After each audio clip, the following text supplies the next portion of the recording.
Saudara, serbuan vaksinasi TNI yang juga dilaksanakan serentak di 34 provinsi hingga akhir Juli di Sabang berjumlah 1.300-an orang. Sebulan maksud kami serbuan vaksinasi COVID-19 ini, TNI di Sabang ini terus dilaksanakan baik untuk dosis pertama maupun dosis kedua. Sebagai tindak lanjut perintah Panglima TNI Marsikal TNI Dr. Hadi Cahyanto dan arahan Kepala Staf Angkatan Laut Kasal Laksamana TNI Yudo Margono, sekaligus dalam rangka serbuan vaksinasi COVID-19 TNI di 34 pangkalan TNI Angkatan Laut Lanal Sabang, bersinergi dengan Kodim 0112 Sabang bahu-membahu mensukseskan program pemerintah dalam mencegah penyebaran virus COVID-19 dengan melaksanakan serbuan vaksinasi TNI di Kota Sabang.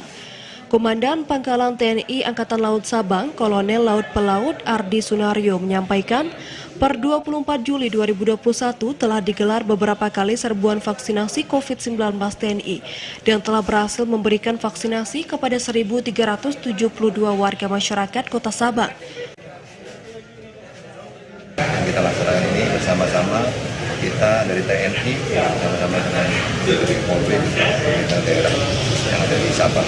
Dan harapan kami dengan melihat masyarakat yang sini sekarang memang sudah antusiasme sudah mulai naik. Ditambahkan dan lanal serbuan vaksinasi COVID-19 oleh TNI yang diawali pada 26 Juni 2021 di Pelabuhan Penyeberangan Balohan Sabang, tervaksin 84 orang dan terus mengalami peningkatan.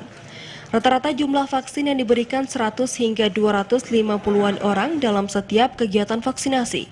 Sementara hingga 24 Juli tervaksin tahap 1, yaitu 1.155 orang, dan tervaksin tahap 2 sebanyak 217 orang.